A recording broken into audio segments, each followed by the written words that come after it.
God, that was quite frightening. Thank you so much for that. It isn't about me this evening, it is about you, so let's talk about you. There are 1,366 of you in tonight. It's a large enough number for you to accurately represent a cross-section of my audiences at large, which means, according to the research I've done on you, and I have done the research on you, you should, as an audience, break down as follows. 89% of you in tonight will have watched at least half of the TV shows that I've made.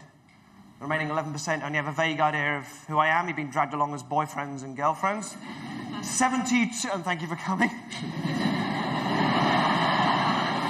Read my mind. 72% of you represent the typical Channel 4 viewer, which means you'll be, thank you, which means you'll be aged between 16 and 35, like to think of yourself as liberal-minded. You're skeptical of authority, a bit cynical of newspapers. People think of you as being quite extrovert, whereas you know you're more detached. You tend to observe. You're a people watcher. You pick up on things about people that other people miss. You have large DVD collections, including several still in their wrapper. And you're brighter, you have better taste than everyone else you know, and you download far too much internet porn. And of course,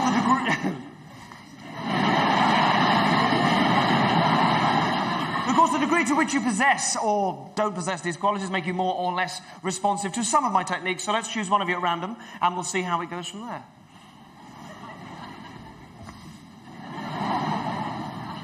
The first tour I did, I used to throw out a frisbee to choose people, so you'd know that everyone that comes up is, randomly selected, and there are no stooges. I got an email genuinely from a woman whose daughter had been at the National Frisbee Throwing Championships of that year, was sure she'd seen me there, learning my special frisbee aim, I suppose. As far as I know, there are no monkey chucking championships, so I will be chucking my monkey over you during the course of the evening. Third throw of the monkey. Whoever catches the monkey on the third throw, I'd like you to stand up for me. Here is throw number 1.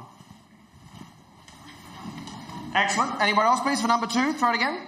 Throw it again for number 2. Not back at me. Excellent. One more throw. Anywhere you like, please. Throw it again. Excellent. Nicely done. Stand. Ooh, bit of a fight. Stand up for me, lady who caught it. Thank you so much. What's your name? Danny. Do you wear a watch? No. Do you have any jewellery which comes off? Yes. What have you got? A necklace. Perfect. Thank you. And you're not planning on leaving before the second half for any reason? Okay, Danny, I'm going to use you. Can you see right in the middle of the stage there's a big white card with a large mysterious question mark on it? Danny, on the other side of that card there's a picture of an animal. And I will ask you in a moment to name an animal. You will find yourself naming the animal that's pictured on the other side of the card. You see, I like to start the whole persuasion process before I come out on stage. And ideally before you even come into the theatre, because if you don't know I'm doing it, it makes you more susceptible to it. Danny, did you notice any cryptic images of animals outside of the bar where you come in, where they're handing out the brochures? Shit. That's all right. You're not supposed to notice. This is good. Now, this will affect you a little bit differently because you're stood up and everyone else is sat down. But I will ask you in a moment to name an animal. You can't not name the correct animal. It doesn't matter if you change your mind over and over again, because ultimately it'll be the animal that feels right to you will be the animal that matches. I realise this might sound barking mad, being so sure that this will work, but it will work. I won't give you any sort of lead. It will just kind of work itself. Not only on you, Danny, also on your chums that you're sat with there as well, if they're of the same pedigree. So, Danny, give it some thought. There's a good girl. And when you... It's not a dog. It's not a dog or a cat or a monkey. I wouldn't be that obvious. But it is a land animal. Okay? A land animal. So not a fish or a bird. All right? A land animal. A 4-footed animal. All right? So, yes or no. It doesn't matter if you get it wrong. I won't be in a bad mood with you. So, it's not a cow. So yes or no. Yes or no, do you have an animal in your mind at the moment? Yes. You do. Now, maybe you're thinking, I've gone for one everyone thinks of, everyone goes, you can change your mind. You can change your mind as many times as you like, all right? You don't have to, but if you want, this is when you can do it. So you know you have a chance to change your mind, all right? Do that if you want, or don't. Stick with it, I don't mind. And then tell me, yes or no, have you got one now? Yes. All right, then nice and loud so they can hear you right up at the back of the balcony. What's the animal you're thinking of? A mouse. A mouse. Not as many of you are sat there thinking, an elephant, correct? Yes, because this will affect you a little bit differently because you're sat down, she stood up. A mouse. Does that feel like a free choice to you? Yes. It does. It doesn't just say on the monkey, be a good sport, please say mouse or anything else. It feels like a free choice, yeah? Danny's going to play quite an important part in tonight's show, so it's vital that you are all happy with the choice of Danny as a volunteer before we go any further. So if we just bring up the lights, we'll just turn and take a look at Danny for a second. And I realise as we do this, I'm sorry, those of you upstairs, you're not going to be able to see Danny. I apologise for that. Although if you had just paid a little bit more, you might have been able to join in at this point. Bearing in mind, Danny was chosen by the third throw of the monkey quite fairly. Even if you can't see it, would you put your hand up if you are happy with the choice of Danny as a volunteer, please? Hands up if you're happy with Danny. Okay, it feels nice, doesn't it? Okay, just to be fair, hands up if you are unhappy with Danny for any reason. Please don't put your own hand up at this point, Danny. All right, well, barring about 3 of you, that's an overwhelming vote in your favour, Danny. So why don't you leave the monkey where it is and head up here on stage as quickly as you can. Up you come, Danny. Run, Danny, run. Let Danny through. Run, Danny. Here she comes. Run, Danny, run. That's walking slowly. That's not even a saunter. Hello, Danny. Very nice to meet you. Thank you so much. Would you come and stand over there by the mic for me? Okay, now look, I'm not going to go anywhere near that bit of paper, the card. I don't want you thinking I'm going to change it. Equally, I don't want you looking on the other side yet. But, Danny, if you can just go and put your hand on the top of it, so when I tell you to, you can turn it around. Does that make sense? All right? So on the count of 3, I want you to turn it right the way around like that, so you can step back and it leans the other way against the table and they can all see what it is. Does that make sense? On the count of 3, here we go. 1, a mouse, remember? 2, 3. Turn it round. A mouse, ladies and gentlemen. Now, clearly, yes, clearly Danny has some kind of gift. Yeah, you call that psychic or you call that intuition. You are the judges, ladies and gentlemen. That is a mouse. No?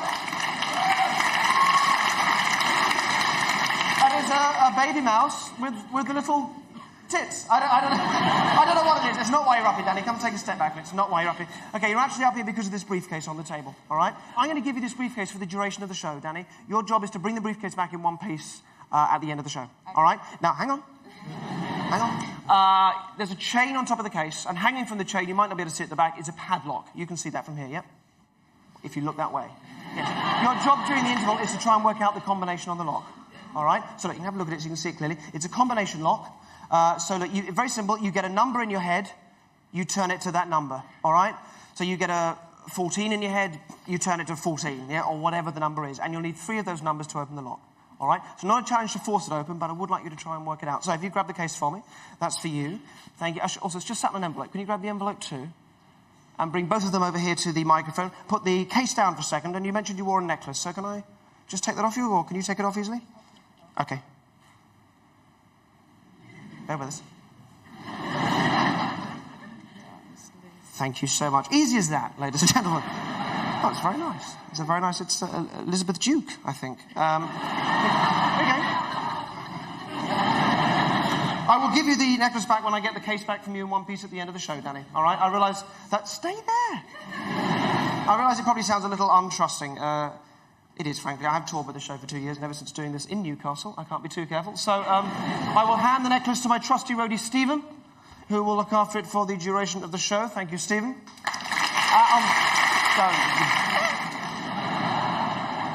If you can come back to the mic for me. To the mic, thank you. Put the case down for a second. Now, before you go back, I'd like you to open up the black envelope for me. Inside is a folded sheet of paper.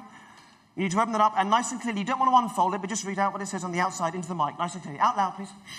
I promise to look after the case and not to get drunk in the interval and leave it in the toilet. I take full responsibility for a rubbish ending to the show if I lose it. And I'm sorry, I laughed at your drawing. Hang on. I can see it was a... I could see it was a. And the animal you said was a... mouse. And I can tell you this, you didn't change your mind, did you? No. You stuck with it. Open it up. What does it say? A mouse. Show them. Show them. A mouse. Ladies and gentlemen, a mouse. It was. Danny, thank you so much. I will see you at the end of the show. Look, grab the case. I'll see you right at the end. Danny, everybody.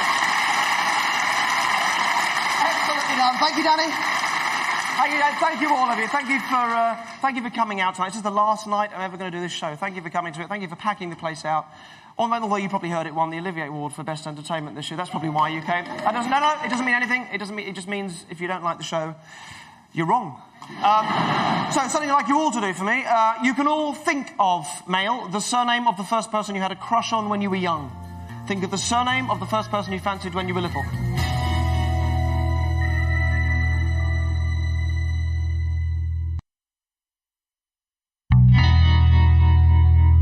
Think of the surname of the first person you fancied when you were little. Everybody doing it. The surname of the first person you fancied when you were little. I'm going to choose 5 of you at random to come up here as quickly as you can. We're going to do that by throwing the monkey, and the first person I want to come from the dress circle. So if we bring up the house lights, whoever's got the monkey should be somewhere around Danny. Right, sir, stand up. We want to get it up into the dress circle. Go on, go on. Excellent, well done. All right. Nicely done, okay. Sir, okay, stand up for us. Stand up. Okay, now you're the first person. You are number 1 of 5, all right?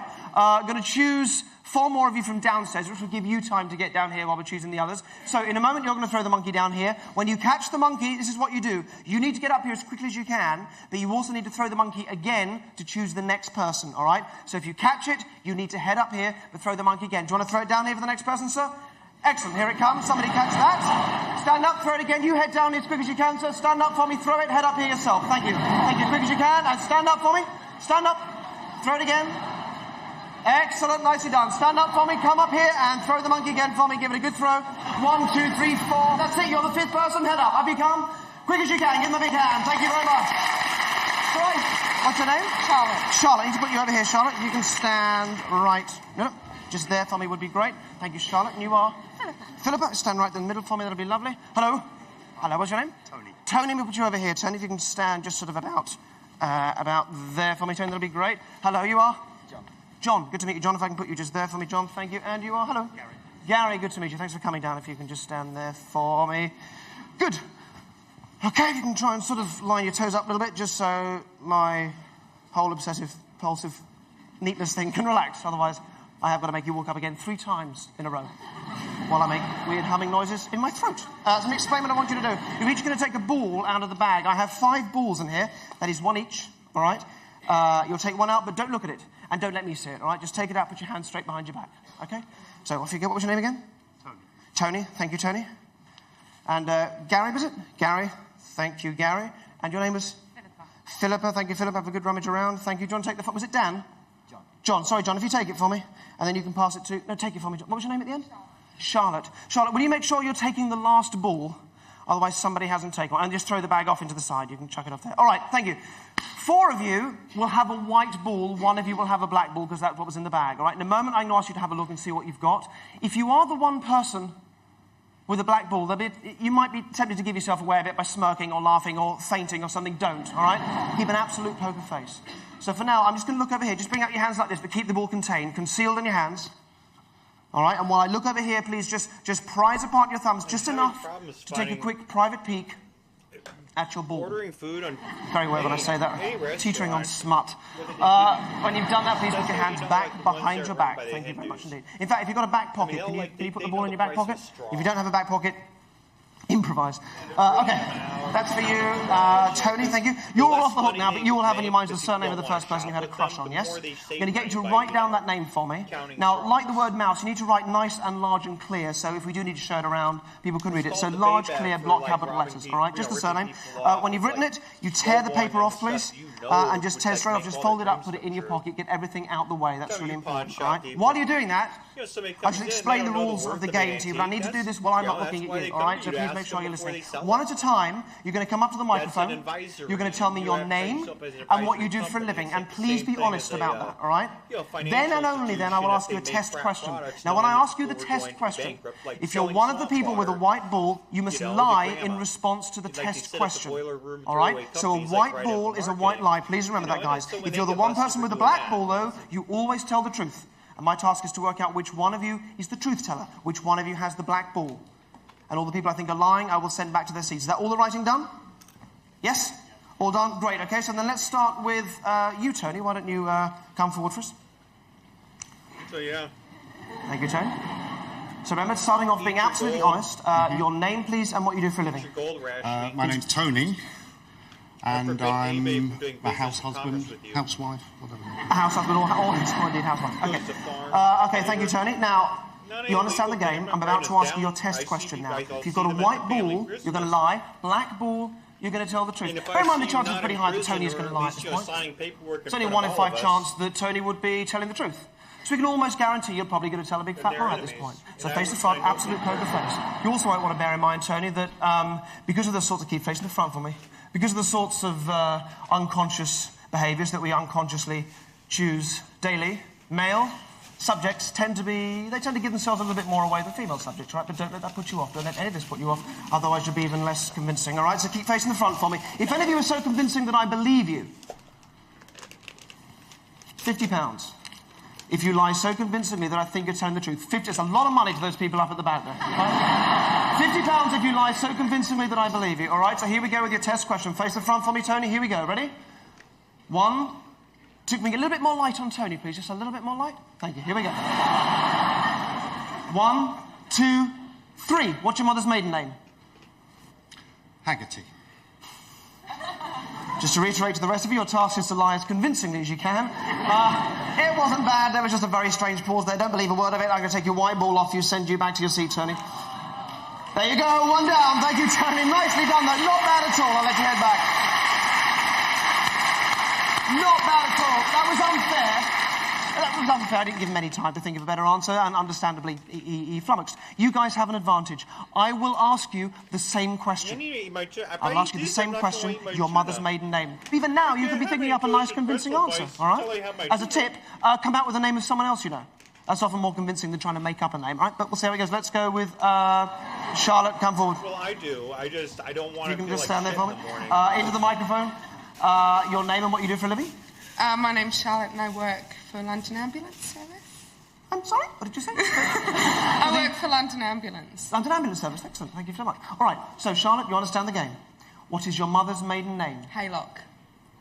Okay, very open, relaxed, innocent. I'll keep you back in line for the moment, very good. Maybe too relaxed and innocent, that's the only thing.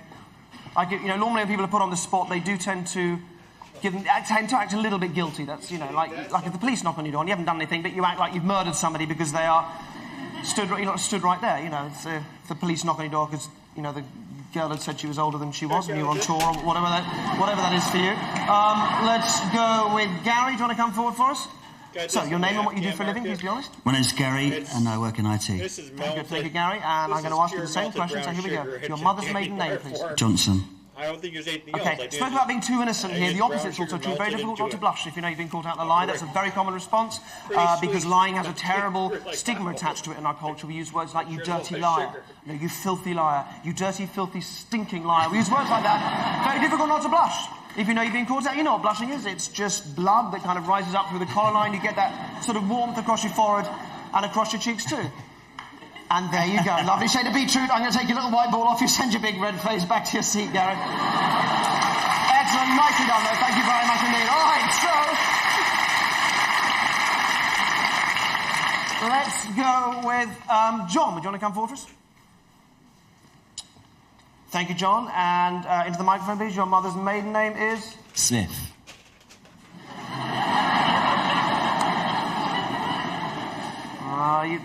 Okay, I'm going to keep you. Back in line, please.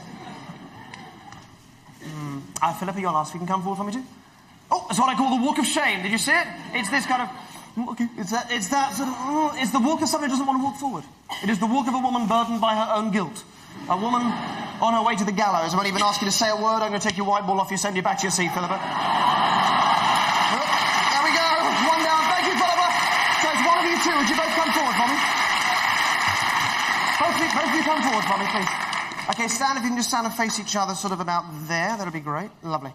All right, so look, one of you two is the final liar, one of you two is the truth teller.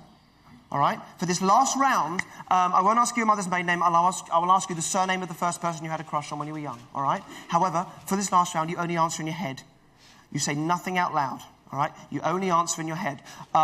Same rules applies. If you've got the white ball, you're going to lie. You're going to think a lie. Black ball, you're going to think the real name, but you only do it in your head. You say nothing out loud. Is that clear? Yep. Okay, both of you turn and face the front for me. Thank you. In your mind, then, not out loud, think of the surname of the first person you had a crush on. Do that for me now. And as you're doing this, what we're looking for, they're called micro signals. Tiny flickers of guilt. Oh, nicely done. Thank you. Keep facing the front. Don't look. I'll tell you what I think. I think our truth teller is on this side. A lot of you are going to have this round the other way. I think this is our truth teller here. I think our final liar is here. All right? Truth teller here, final lie here. If I'm wrong, all right, it's this person who gets the £50 because this is the person. It's difficult. Well, £40. We'll say £40. If I'm wrong, because this is the person I think is telling the truth on this side. I love this game. Let's find out. Can you both of you just get the ball ready first behind your back? Just make sure you're holding on to it. Don't let anybody see. Hold on to it behind your back. Done? Done? Yes? Okay. All right. For £30, will the truth teller please place her or his black ball into my hand. Yes, excellent. Thank you so very much. Stay right there. Which means you've got the last white ball, is that right? Thank you very much, John. I'd like you to go and put it down again. Thank you very much indeed. Now, you're all intelligent people. You know that these skills are not psychic. And if you watch the TV shows, you'll know my skill base is magic, suggestion, psychology, misdirection, and showmanship. And as part of that, I kind of give myself permission to be a bit dishonest with you sometimes if I think it heightens the effect, but I'm always honest about my dishonesty. Yeah? Unlike the psychic industry, which is occasionally well-meaning, but always based on dishonesty. And big business too. There are some brochures outside in the foyer, things that are kind of going on around London. There are some fantastically expensive courses you can go on if you want to learn psychic powers. And if you choose page £1,400 a week to learn rubbish, then that's up to you, but there are some brochures out in the foyer. And Charlotte, was it? Thank you so much for coming up. Look at me now and just sleep. Just sink right the way down, right the way deep, right the way sound asleep. Just drifting and sinking and floating. Take all the time you need to do this. Right the way deep and right the way sound asleep. Now, you can still hear and understand everything that I'm saying. That's really important. But this will allow you to do this perfectly. What I want you to do in your mind, Charlotte, nothing out loud, is first of all to picture that person, that first person you had a crush on. And as you picture him stood there, I want you in your mind just to begin to repeat that name to yourself over and over again. In your mind, please, nothing out loud. Nothing out loud, just repeating the name to yourself over and over again. And as you do that, as you whisper the name to yourself, not moving a muscle, I want you to begin to move the picture in a little bit closer to you, so it's a little more clear, that you can really look at the picture and see it really clearly in front of you. Good. And just saying it to yourself over and over again, saying the name, and each time that you whisper it, just getting a little bit clearer, a little louder in your mind, but with a nice warm sense of a whisper. Okay, stay. You're doing absolutely great for me, Charlotte. Stay right there for me. Let me show you the rest of you. I'm sort of going to half guess this because I'm not sure. So it probably won't be this exactly, all right? So it's a bit of a guess, but it'll be something like that. It's a bit difficult because there's only the one plosive at the beginning, which doesn't really help. But it'll be something like this. If it's not this exactly, it'll be something similar. I hope you can all see that. Okay. So Charlotte, you take all the time you need, please, just to slowly reorientate yourself back to the room and take all the time you need to come back to us. Okay? It's weird, isn't it? You all right? Okay, nice and honest. Please, honestly, into the mic. The name of the first person you had a crush on. Price. Thank you so much.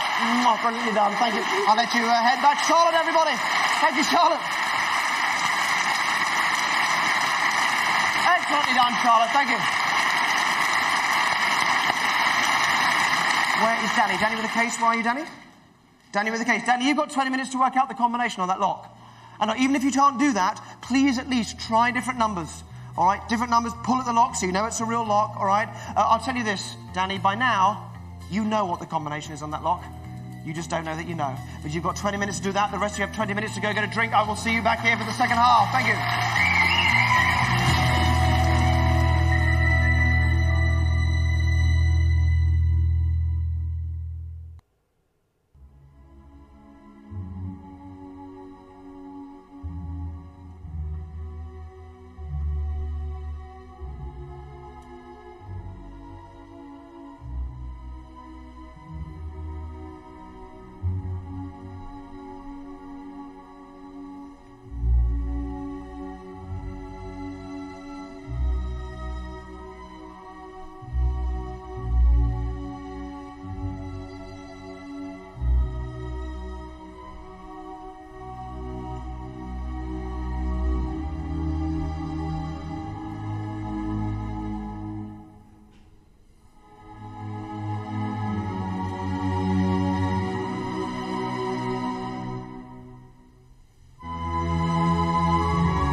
up on the end. Yeah, thank you.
Take hold of the end. Now you don't pull, you just hold it tight, all right? Don't move.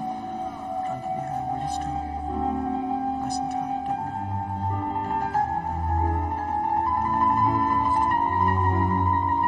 Still, nice and tight.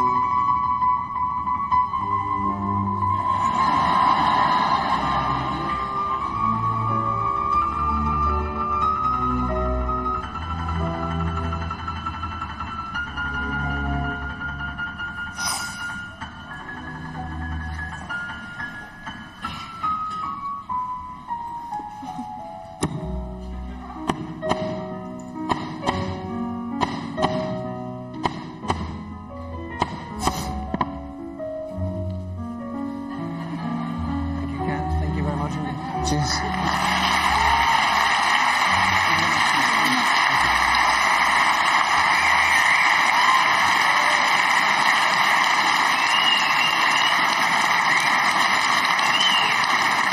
Thank you, Kat.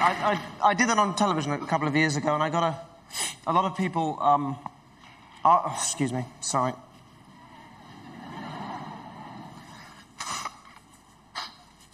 Sorry.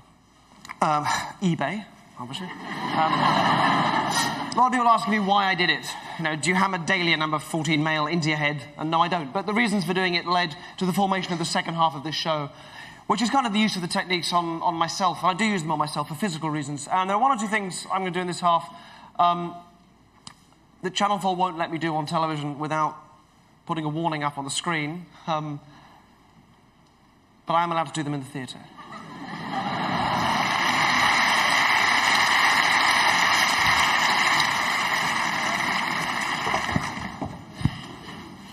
Okay, I'm going to try and get this up in the dress circle. When you get it, will you throw it back for me? Not back down here, but back up in the dress circle to somebody else, all right?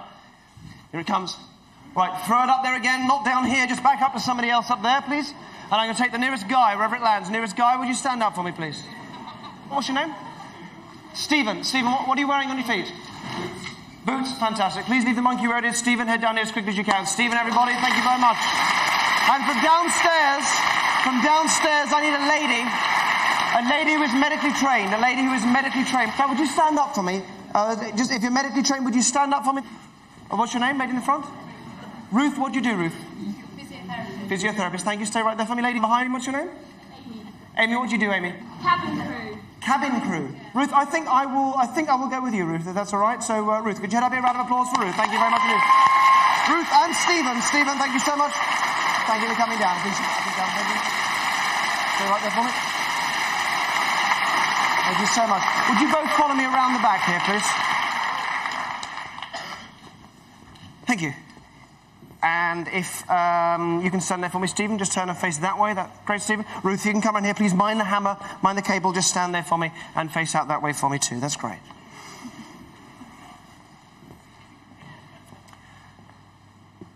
Pain is very subjective. It's a subjective thing. Like when you're young and you tear around influential and you cut yourself and you don't realise that you're cut until you look down and you see the blood and then suddenly it starts to hurt. Or when you're in the bath and you've got your feet stuck out and there's hot water dripping on your toe and you don't know it's the hot tap, you think it's the cold tap. So when you look down and see it's the hot tap, suddenly it's scalding hot. Pain is very subjective.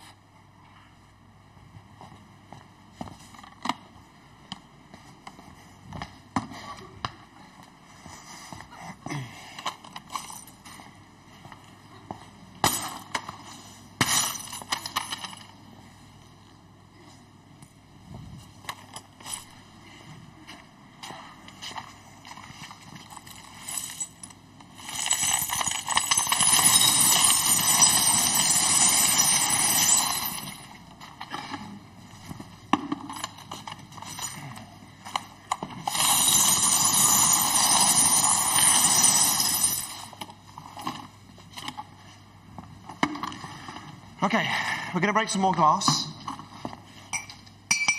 Ruth and Stephen, I need you to check these are real bottles. Would you please do that for me? When you're happy that's real glass and real bottles, you can just place them, stand them on the floor in front of you. When you've done that, I'd like you to put these goggles on for me. And then I'd like you to place the gloves on for me too. It's just red wine stains on that, Stephen, you'll be fine. Okay, you're right-handed, aren't you? So if you can crouch down for me, Ruth. And with your left hand, I'd like you to take hold of the neck of the bottle through the towel. So like that, thank you. You're right-handed as well. If you can crouch down for me. Same thing. Left hand around the neck of the bottle. Like that for me. Thank you, Stephen. All right. There's the hammer, Ruth. I need you to bring it down, break the bottle into small pieces. You have to go really hard, right in the middle. Go. That's fantastic. You want to give it one more, or are you happy with that? Are you going to stand up for me? Stephen, there you go. Nice and hard, please. Fantastic. Stand up for me too, Stephen. Thank you.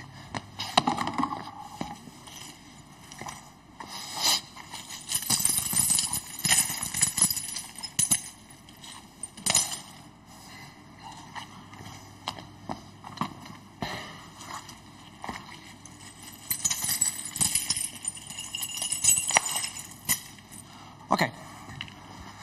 Now, this is all a bit pointless if you think I'm using fake glass, and you'd be forgiven for that, because this is often done with fake glass. So I'm going to ask you both, starting with you, Ruth, if you can just step forward, Ruth, onto the tarpaulin for me. Now, please don't kneel, but if you can just crouch down and pick up a couple of pieces of glass. You're the eyes of the audience here. Have a look at them for me. Is it real glass? Yes. And the edges haven't been rounded down or anything like that? No. And sharp edges too, yes? Are you happy with this? Yeah. All right, do you want to just place them back in the pile for me? Thank you so much. If you can just place the gloves and goggles back in that bucket nearest you, that would be great. Stephen, if you're happy to, I'd love you to take these gloves off and pick up a piece in your bare hand so people know that it really is real, all right? But you'll be careful, yes? Thank you. So just a single piece or a couple of pieces. Okay, is that real glass? Yeah. All right, are you happy this is real? Do you want to keep checking, or are you happy? Please be careful. Yeah, I'm happy. You're happy? Show me your hands. Show me your hands. Great, thank you. Take the goggles off now. I'll take them back from you, Stephen. Thank you. Thank you. See, there are tools and techniques that I've taken on board and made part of who I am, which go back through a tradition of performers who had their heyday in the 1930s. And these are very diverse people. These are vaudevillians and fakirs. And there was one man around that time who went under the name of the Great Prestoni. That was the name that he used. And what Prestoni did, no one has done since him. Prestoni was able to cut off the oxygen to his brain. And it allowed him to achieve two things. First of all, he could be cut, and he wouldn't bleed because it affected the flow of blood throughout his whole body. And secondly, he could withstand massive amounts of pain in relative comfort. And Prestoni was one of a tiny handful of people in history that have done this using real glass. And I became obsessed with this man. I studied everything I could to do them. I spent time with his two daughters that he taught his act to, and they taught it to me. And for me, it's an honour, genuinely, to be able to perform this in such a prestigious theatre. Prestoni died a drug addict and an alcoholic. Because that state that he put himself into, it's called cerebral anoxia. It's a lack of oxygen to the brain. It's incredibly addictive. and I shouldn't say this, when you come out of it, it's euphoric. Then that can lead to an addictive personality, which is ultimately why Prestoni died in the way that he did. Ruth, would you come around here for me? Come around this side. Ruth, this is not the nicest job in the world, but I need you to check my feet. All right? I need you to check that there's no special skin or anything attached to them. I'm sorry, it's very warm. No, just nice, sweaty feet. Thank you, yeah, I apologise for that. But nothing attached. The skin hasn't been toughened or anything like that? No, it's quite soft. Thank you. Thank you. Would you come and check the other one? I think you'll find this one even softer. That's Real feet? beautiful. Thank you. Let's do with that. Real feet. Happy? Real feet, yeah. Great. Could you come back round here for me? I'm going to ask you to take that drumstick just out of the bag there for me. I'll let you do that. Actually, first of all, I'm going to ask you to take my pulse. If you take the pulse with your right hand here, and then with your left hand, to tap out the pulse that you feel on the end of the mic with the drumstick. Does that make sense? Yeah.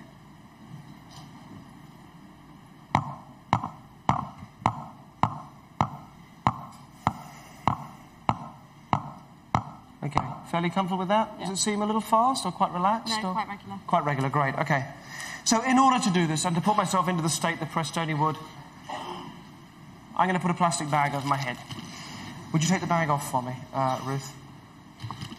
So look, I'm not going to suffocate, thank you, because I'll be holding onto the bag, all right? So if I did pass out, air would come up into the bag and I'd be fine, all right? So if you were just as a nurse or as a physiotherapist, please resist the urge to pull the bag back off my head. As we do this, I want you to carry on taking my pulse, all right? Yeah. Now, the point is the pulse should change. It's really important that you accurately reflect on that, what you feel in my arm, all right?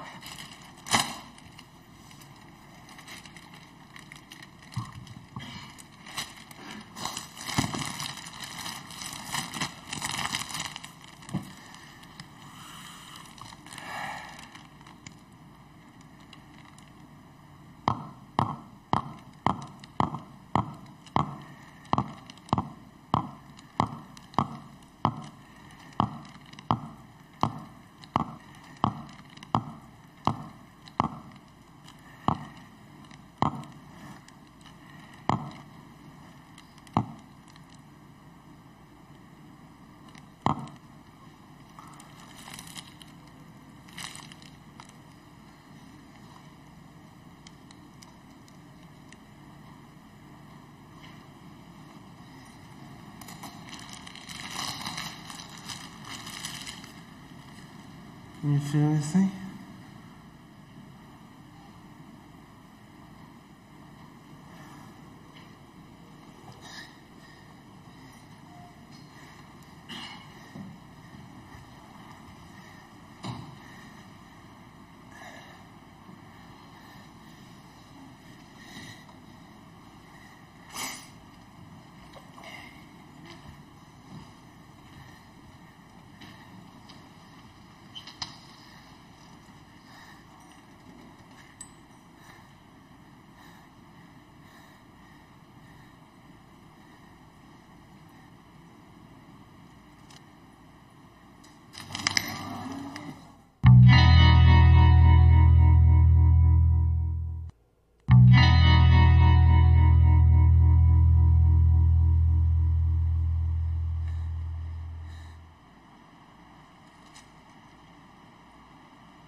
Yeah. Good,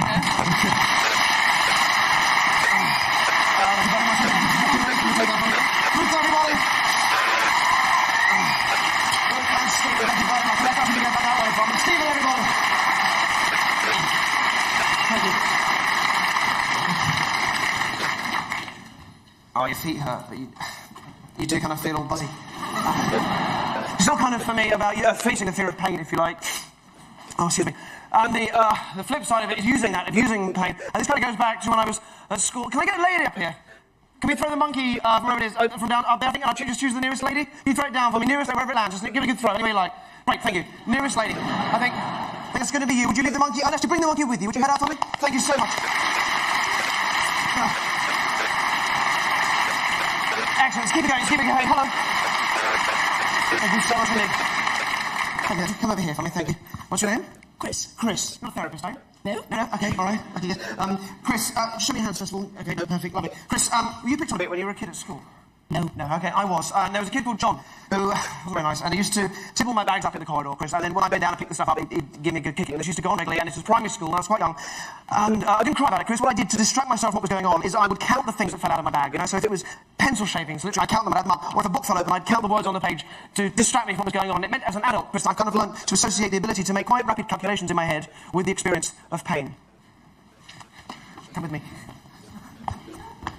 Over here for me. You're right-handed, aren't you? So if you hold that in your left hand for me, I'm going to ask you, with your right hand here, there's a bowl of buttons on the table. There's about 100 or something in there. You're going to reach in with your right hand, take handfuls of buttons, and place them on the tray in your left. Okay, please make sure they don't fall on the table or the floor, because they fall off on the stage and I'll jump up and so on. Don't do it yet. You can wait till I'm looking the other way. Don't take them all, but I do want a lot of buttons on there. All right, I'll leave some there, but several handfuls. You do that for me now, Chris. I'm not looking. Just do mind where they go. Done? Can you cover the tray up for me? Is that it? You happy? Can you cover the tray up for me with those? Thank you. And can you cover up the bowl with this black cloth, please, just so I can't see how many are left. But do keep hold of the tray, and if you can bring the tray and come and stand behind me here, and hold it as you were, so with your left hand by the side of the tray, but underneath the cloth. That's great, perfect. In a moment I'll ask you to pull the cloth off, so you'll need to fiddle it. Okay, thank you. Good. All right, now slap me. But really hard, really hard. Go on. It's not hard. Go on, really hard. Go on, really hard. Go on. Oh! Cloth off! Take the cloth off, quick! Off! Take the cloth, 60. Oh, I've lost it. 63. I'm going to say 63. On the table. Put the tray on the table for me. 63 buttons. Take a seat. Okay. You're going to move them all down the 10 for me, and you're going to count them two at a time towards you. Do take your time with this so you can do it accurately. 2, thank you, 4, out loud. 6, 8, 10, 12, take your time. 14, 16, 18. Hang on, pause a second. I'm going to say, sorry, I'm going to add a few. I'm going to say 66. 66. All right, forgive me. Is that 18? 18. So 20. Okay. 20, 22, 24, 26, 28, 30, 32. Count with me, please. 34, 36, 38, 40. Okay, go on. 42, 44, 46, 48, 50. Okay, pause for a second. The number is 66. Give me one either way, but I'm going to go with 66. Go. 52, 54, 56, 58, 60. Now, one at a time for me, please. 61, 62, 63, 64, 65, 66. Spot on. 66. Thank you so much. Thank you, Chris, everybody. Thank you, Chris. Chris, come back. Chris, come back. Come back. Try it again, because I thought I didn't get the number straight out. Let me try that again. You do exactly the same thing. You're great. I'm going to try it a little bit differently. It'll make it more difficult, but let me try this different way. So, several handfuls off you go. Just like before, thank you.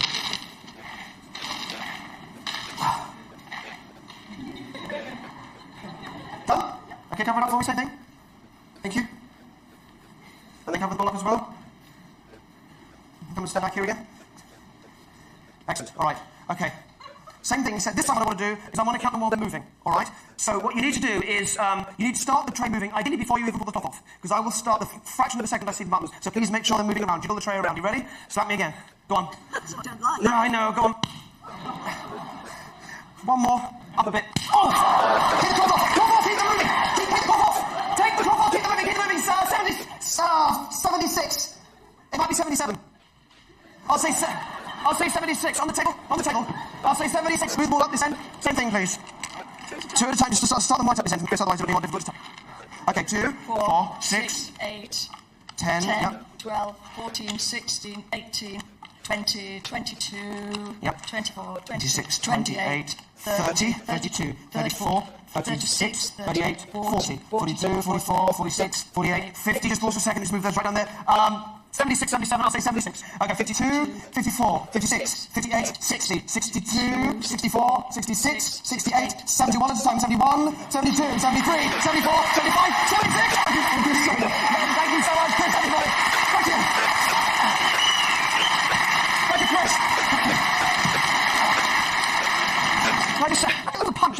much, that last one.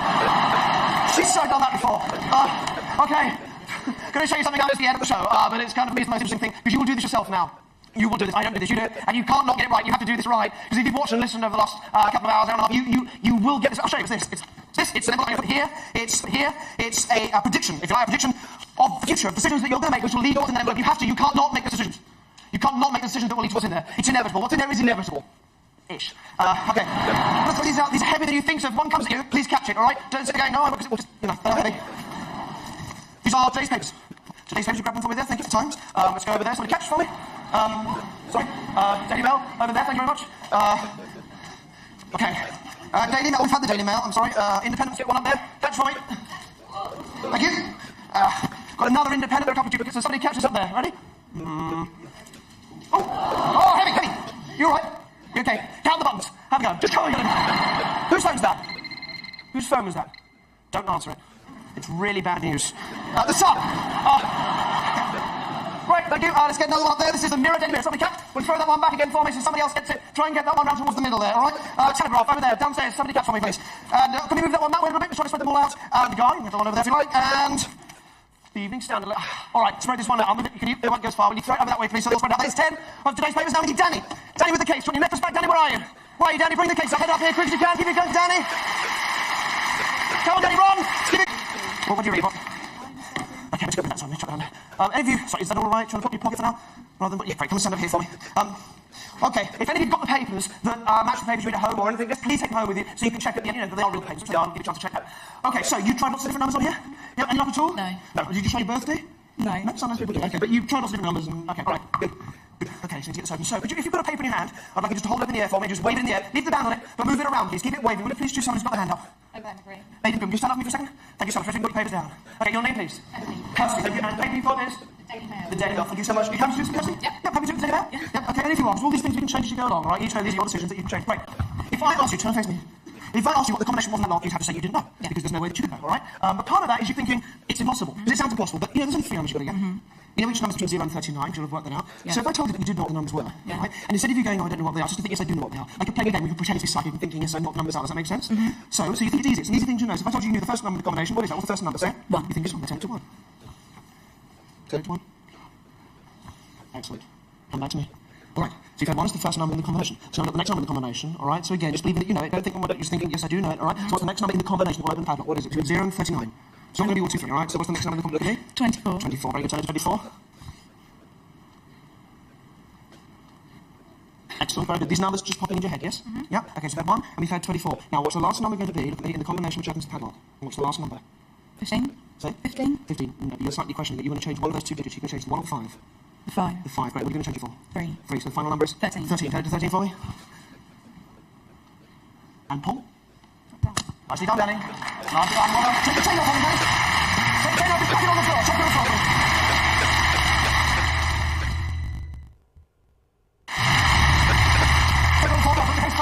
I want you to just press the little white buttons there, and you're going to lift the top half up. Do that for me?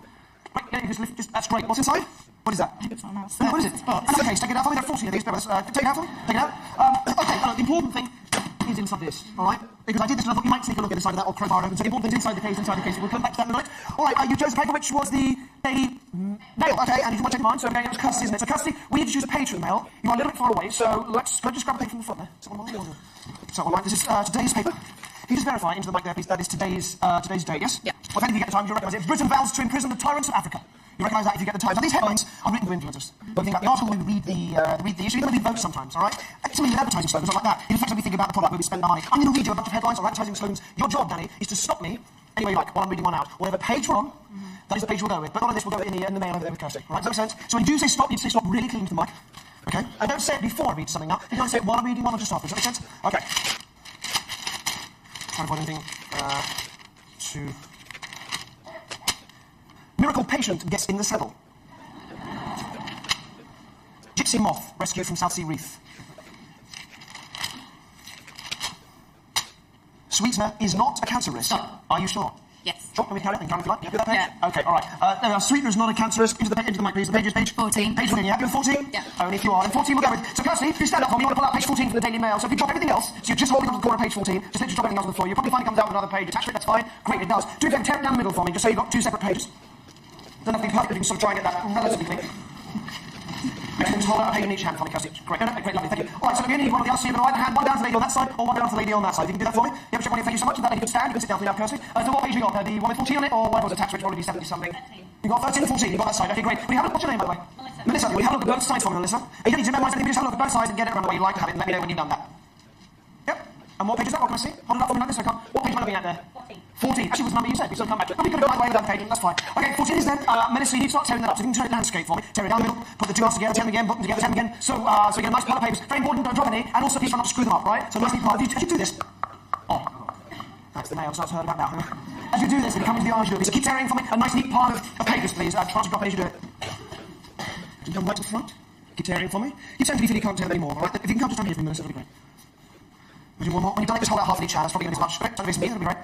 So look, now what you're going to do, this is the only point I'm not going to let you change a decision that's made, alright? I'm going to go with Melissa's decision and I'll go with your first decision, alright? When I click my fingers, just as we did back there, you're going to hand to me the half you'd like me to carry on with, the half you'd like me to use. The other half you can drop on the floor or whatever you like, okay? So when I click my fingers, the half that feels right to you, I'd like you to extend to me, those are the ones I use. Ready? Here we go. Sure? Okay, so I'm going to take these without dropping any myself. So let me take a look like that. Perfect. Wonderfully done. Round of applause for Melissa. I think thank you very much. Melissa. So, take the microphone. Come over to the table, please. Come over to the table for me. I'll put those there. Can you take a seat for me? Sorry, head over to the table. Just take a seat there for me. All right. Okay.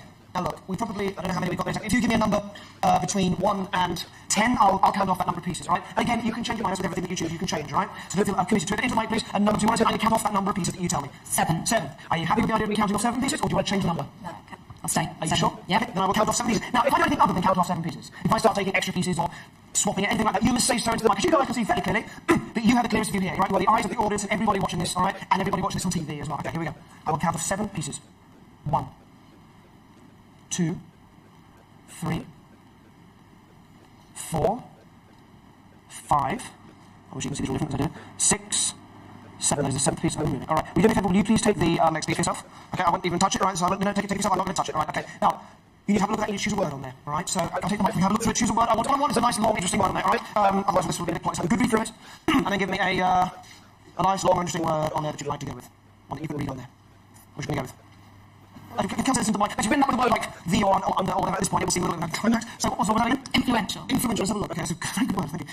Okay, all right. And for the record, not the only long word on there. We've got overwhelmingly, establishment. It's quite a few. Educational. Are you happy with influential? Yes. Okay. If you are, then I'm okay with that. That's one word chosen from about 40 on there. But we can certainly see it as one word chosen from about what?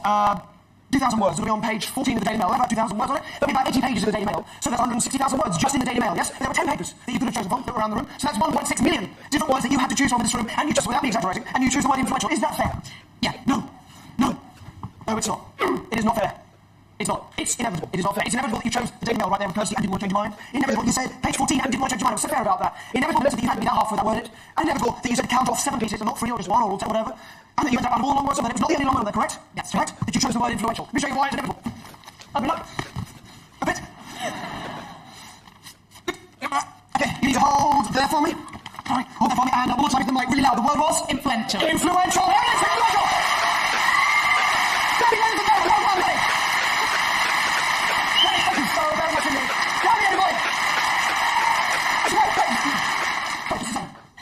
You're all intelligent people. If you think that worked, you're going to think about this in the bar. You're going to be having a drink. I was driving over at 4 in the morning trying to work out that one. And you're going to think to yourself, I'm only saying this because I know I would think this if I was watching it myself, all right? You're going to think, okay, we know you've got a fair choice of person because you chose the monkey. You got that, we all talked about, we were happy with you, and you could have changed your mind with the paper, you could have changed your mind with the page, even down to the word at the end. I was fair about that. So I think, well, maybe it didn't make a difference what you chose. If that was it. Maybe all that happened was Magick by his switches a bit of paper at the end, hope she goes to that word or something, and, actually you took paper yourself. Doesn't really make any sense, but it's easy to think. It's a comfortable thing to think. That's what happened. Here's the point. Here's the thing. If that is what happened, and it didn't make any difference what page you chose or what page, all that was rubbish, then that word influential, it wouldn't really be on page 14 of today's Daily Mail. And it is. It is. And if you get the Daily Mail, you go home, check it. It's a nice in the comment article on the left-hand side of the page. Influential, near the beginning.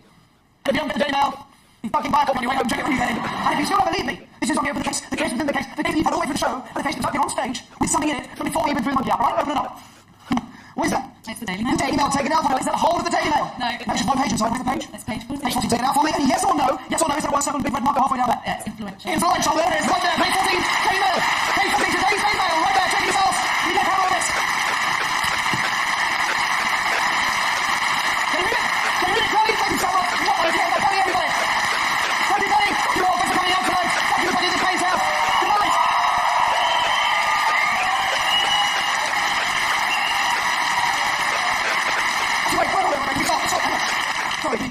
again for a second. Sorry. You're all intelligent people.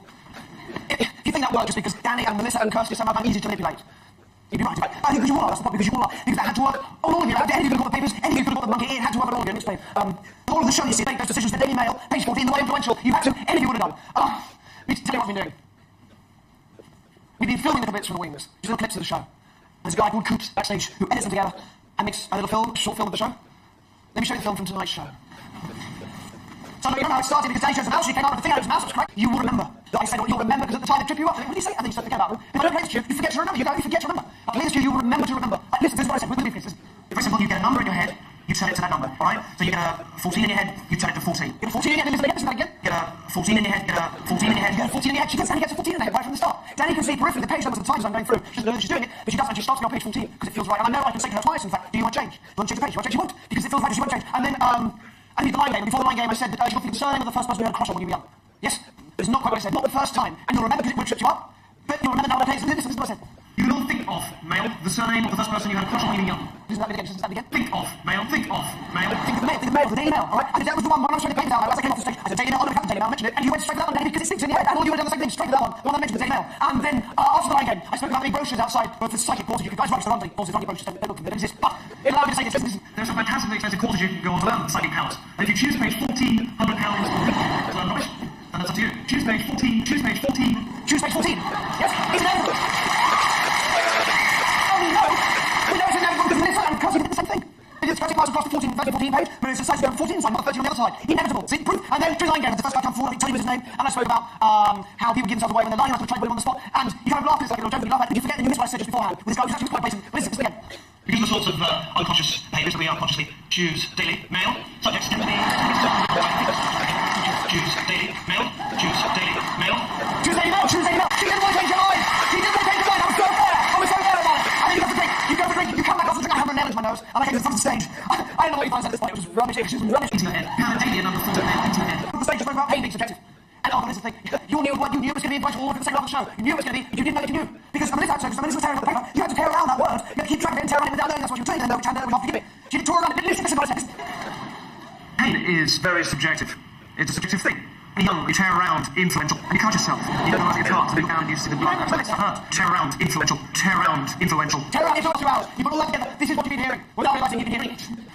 14 in your head. Think of male. Choose page 14. Choose daily male. Go daily and number 40 male into your head. Tear around, influential. Tear around, influential, influential, influential, influential. That's why we're daily male. That's why we're page 14. Not watching all the other side. And that's why it was wrong. Influential. Thank you for attention. Thank you for the other night. And thank you for the other night.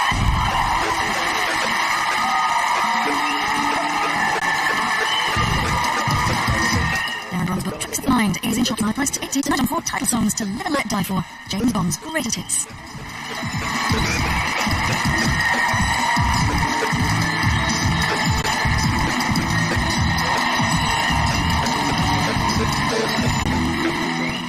It's Itis.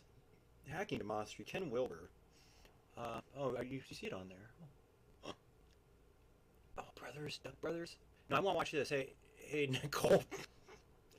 And weed and black and white movie night on whenever I get around to buying the projector at her new shop, McGregor's Book Nook.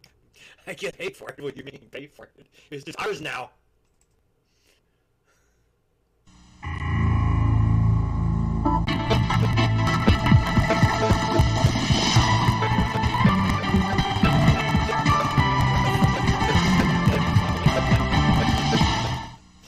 Welcome to the Speed Seduction 2002 Hyper-Responsiveness and Beyond Attraction videos. These videos focus on creating hyper-responsiveness in the woman who you're seducing by utilizing her own responses for her own structures. This means you get to do less work, you have to say less, and seduction appears much more naturally to her.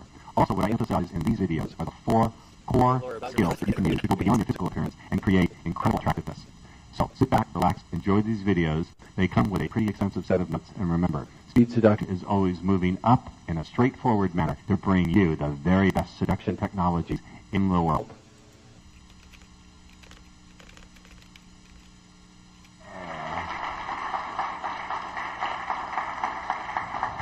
I think, and Yates will correct me on this if I'm wrong, I think the last time we were in Palo Alto was 2 years ago. Is that right? Was it about 2 years ago? I seem to have that memory. I'm very happy to be here with you, and for those of you watching at home, I can tell you the material has advanced way, way, way beyond where it was when it started, as good as it was when it started. This morning, I want to talk to you about beliefs and the power of beliefs and what they can do for you. And just to illustrate, those of you who want to hunt me down, I just gave you a good clue. And as I was leaving, I was pulling my car out. I'd had lunch. I pulled my car out, and parking attendants, the valet, had rolled all the windows down. And there were two women standing there waiting for their cars. One was absolutely drop dead, stunningly gorgeous. The other was what we call, uncharitably, a war pig. This is someone who, if you sent her picture into Ripley's Believe It or Not, it would come back stamped. We don't believe this one. All right? And so I kind of looked out the window at them. I said, "Did you enjoy your lunch, ladies?" And the really beautiful one goes. So I went, "How dare you talk to someone as beautiful as me? How dare you?" And they both burst out laughing, because that was exactly what she was thinking.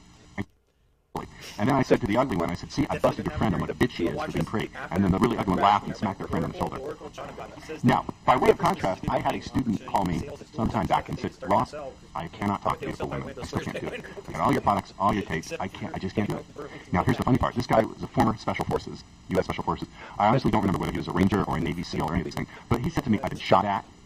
I've shot people. I've jumped out of airplanes, high altitude, low opening or something like that. They dropped him from a really high altitude. He wasn't allowed to open the chute until he was like near the ground. I've been underwater. I've blown things up. I've been stabbed. I'd rather go through any of that than talk to a beautiful girl." I'm like, "No, this doesn't make sense." I said, "Let me think about this. The laws of physics say that when you open that chute, before you open that chute, you're falling at 32 feet per second per second. So if that chute doesn't open, you're probably going to hit the ground at, what, 150 miles an hour? You could turn your bones to jelly. Are you aware of that?" "Yeah, no problem." "Ah, but you're afraid to talk to a pretty girl." He said, "I'm terrified. I can't do it." I said, "Supposing there was an absolutely beautiful girl 20 feet away." I said, "Here's $10,000. Go talk to her, introduce yourself, ask for her phone number. Could you do it?" And he started. I could hear him shaking over the phone, okay? This is over the phone. You guys should watch me. Why do you know you're shaking? Ross, he was on the phone. Pay attention. And I could hear him. I could hear the response to the phone. He said, "I couldn't do it. Time. There's a guy speaking up behind her with a huge knife about to slash her. Could you talk to her then?" He said, "Of course." I'd yell, "Hey, lady, look out." In fact, I'd probably go tackle the guy. I said, "Wait a minute. When there's no knife, no physical danger, you're terrified. If there's a homicidal maniac with a knife that could slice an artery, you're fine." "Yeah." And then he started frying. I could hear him frying on the phone. Because it just didn't make any sense. And it doesn't make any sense, does it? So, what is a beautiful woman? Is a beautiful woman someone to joke around with and go, "How dare you talk to someone as beautiful as me?" Is she someone to play with, or is she someone to be terrified of? Which is true? Well, which is true? Objectively, which is true? Neither one. Neither one. The truth is, she's just a human being. That's the fact. The fact is, she's just a human being. The truth is, whatever you choose to invest your energy and your belief into. I choose to invest my energy and belief into ideas like, anything she gives me, it's just a toy for me to play with. Or, she can do whatever she wants. I control where my energy goes and where my energy remains. He had a different set of beliefs. What do you think his beliefs were about beautiful women? Huh? Unapproachable, they have too much power. If she says no, every vagina in the universe will snap shut to him for eternity. Who knows? I don't know exactly what was in there. It wasn't important. And I said, well, I backed him up. I said, so wait a minute. How come you would not be afraid if the knife was there? He said, "Because my intent would be different." I went, "Oh, intent. Well, that's interesting. Your intent would be different?" He said, "That's right. My intent would be to do something good for her, to save her life." I said, "Oh, so protecting her from a knife is good, but protecting her from a knife is good. Introducing yourself into her life is bad?" I hear the brain starting to shake again over the phone. Intent. You mean beliefs and intents could control our emotions and our energy? Be possible. This sounds like that New Age magic shit we heard you're into, Ross. How many here, by the way, don't really believe in energy? Perfectly fine if you don't. I don't believe in it either. It's just a model. But it happens to be true. So.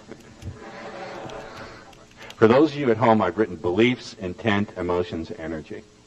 So, he said my intent would be different. How many here have a little bit of a problem of approaching an absolutely stunning gorgeous girl? Who have a problem doing it? All right, keep your hands up. But what if, let's change the scenario. What if the following thing is true? She's suffocating to death. She is suffocating, and the only air available is in your balls and your dick. I'm serious. Your dick is the tube. Your dick is the tube. I'm serious. Could you approach her then? Only keep your hands up if you can approach her then. Why don't you have this belief about yourself? Why don't you have this belief that women are walking through the world, they're mechanically going through their day, and the only thing that transforms them from the mechanism into a really living creature is the magic wand of your cock? What if you had that belief? That your cock is a transformational bridge to send across your male energy, and it's your male energy that will transform her into from a tick-tock mechanism into a living, breathing human. So what would happen? Life would be cool. Why not?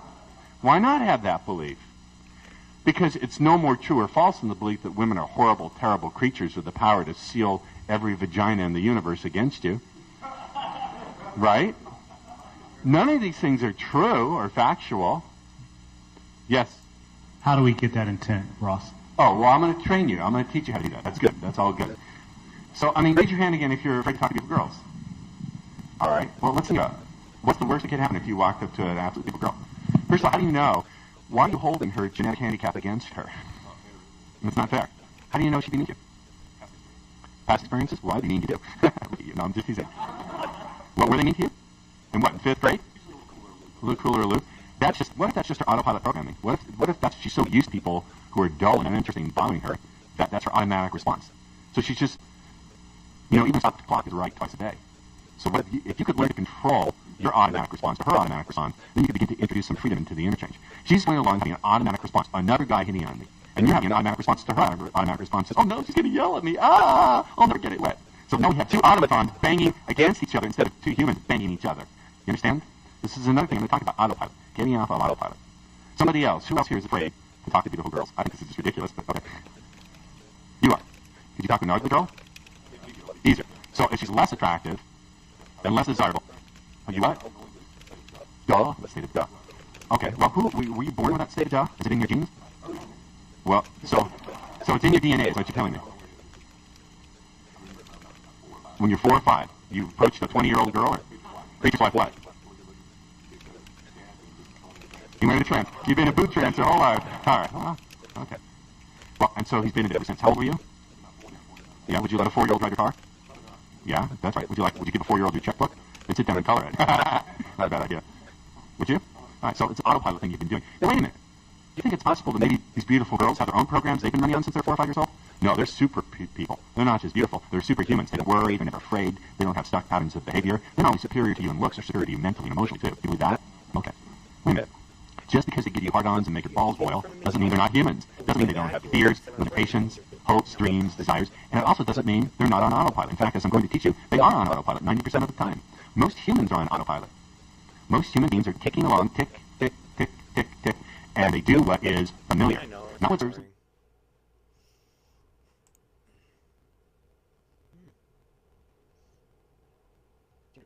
think they'll just be nothing, man.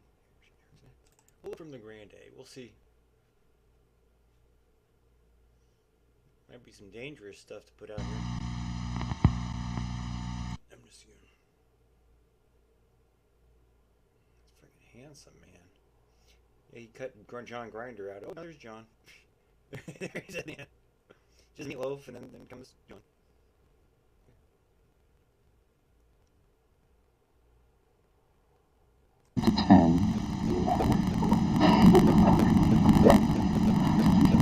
Allow yourself to come back to here now. Okay, now, again, think about time when you might need this particular anchor. Okay, what is the reason I chose this one? Now, go into the future. You find the time when you're going to need this. See what you see and feel what you feel. Feel what you feel. But allow yourself to go ahead and find that in the future. So you can bring those feelings that you want. Everything's the chemical structure of your body, the way you want. Not the way someone else wants to. Good, now allow yourself to come back here again. Now, how many of you in the trance really think you could go a lot deeper into the trance? I mean, you could go in and do all that fun stuff and read about Milton's books. So if you've done the cinema, you've got to get a copy of the advanced techniques of hypnosis and therapy. That's just Magick, right? The collected works of Milton H. Jefferson and the fixers. And he did them too, boy, let me tell you. Now, that describes all kinds of wild things, man. I want to tell you.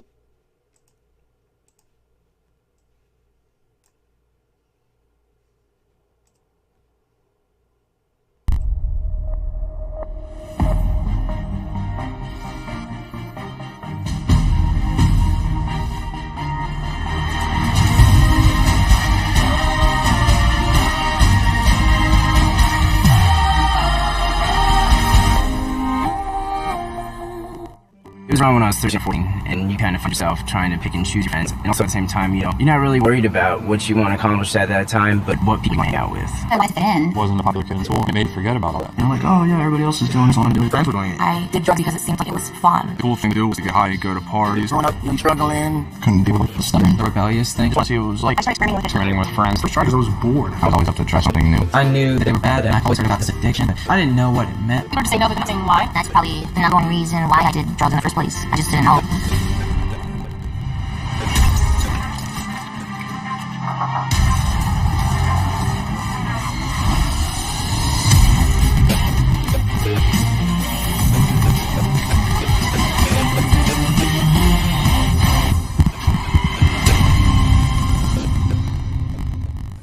Drugs are everywhere. They're in magazines, movies, TV shows, billboards. They're all over the place. In movies, they make it look cool, but in real life, it's not cool. It's a serious problem. And a lot of times, they try to glamorize drugs. Like, make drug dealers or getting high look cool. That's only in movies. In real life, it's a whole different story. All drugs, whether we're talking about alcohol, marijuana, LSD, these are all essentially poison. It would depend on the amount that you take. I mean, a lesser amount might just speed you up, make you feel really active. A stronger amount or a stronger dosage would act as a sedative, make you slow, sluggish, tired. And even more amounts would kill you if you have an overdose. A person who's taking drugs, whether for physical pain or just to try and block off any sensations they don't want to feel, those sensations are actually just being pushed away and getting worse and worse. When you take drugs, the drug goes through your bloodstream, and later on in your life, that drug can, come back up into a flashback. You could have taken LSD one day, and like a year down the road, it could come back into effect, and you can start hallucinating again. And it's not just LSD, it's every drug. So you can get hit with the effects of a drug even a long time after you stop taking them. Drugs definitely affect the mind. Everything around you is different than what's really going on. You can't hear correctly, see correctly. All of your senses are totally thrown off. Your perception is definitely distorted. It makes it dangerous for you and others because you don't know what's going on. You can't handle things the way they're supposed to be handled. Drugs affect your memory so much, it doesn't matter if you're taking them for a long time or just a short period of time. I know, like, when I first started studying and stuff more, like, I really couldn't concentrate, couldn't pay attention. I went from, straight A student to, a B- student, C student. Then I quit going to school. I would get really frustrated. It's your brain won't function. You can't think straight. It was unbearable. I couldn't deal with life at all. I couldn't get a job because I was, just out of it completely. My decisions were based off of, what this drug is telling me to do rather than, what I wanted. I got them from friends in school. A friend of mine. My older brother's friend's boyfriend. A work guy. My dad. My cousin. My older sister. Older kids. My mom just said, you do it once, probably no problem. Told us it was going to be the best thing we've ever done. You do it once, you'll be fine. It's not going to hurt you, really. It's just a little pick-me-up. You can't get addicted to it. It makes you easier to talk to girls. It's all in your face. That's the thing to do. All it is taking a drug dealer's word for it. When you're trying to get someone hooked, you'll say whatever you can to get a customer. You're lying for them to believe you to make money. I would tell people it's fun. It's okay. They want to be around. Tell them what they want to hear. Or to pick that first one up. When I was 12 years old, I didn't say, hey, I want to be 24. Yeah, I never said that to myself. But that's what became true. I never thought about it when I was 13 years old. I started smoking pot. You started out smoking weed, and you started out drinking, and drinking leads to coke, and then all that combined is it's a pretty big mess. And there was one time I woke up, looked around, and realized, oh man, I'm in jail. I had no idea where it would lead me, to almost dying, to stealing, lying, cheating, ruining relationships. Didn't matter. Left me with real streets without family. Is that what I set out to be? No. I was just out to have a good time at college parties. The drugs brought me all the pleasure of life. The drugs took away my family. The drugs took away my girlfriend, my friends. I looked back at 5-6 years of my life and saw that all I had done is absolutely just ruined. I walked because I had success. There were all the people around me. Not just something that's going to affect tomorrow, it's going to affect forever. You don't have to find out everything yourself. You don't have to find out hard accident experiences. Do yourself a favor. Don't fall into the same steps so many other people have. Realizing could be the guy living under the bridge shooting heroin. I think you won't get. None of us ever did, and we wound up in those same shoes. I would tell them my exact story. I would tell them my story. It's gonna be my story. Ultimately, it comes down to their own decision making. You have to get the facts, check the statistics, find out for yourself. Find out for yourself. Find out the actual truth of what these are and what they're gonna do to your life. I would just say to anybody, if you're gonna do something, if you're really gonna do something, go educate yourself beforehand. I think there's a lot of truth in that.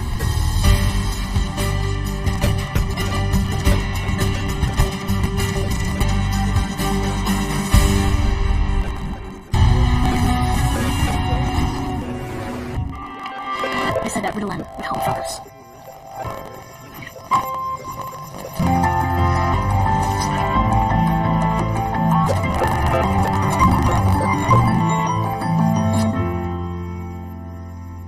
Find out the truth about drug use.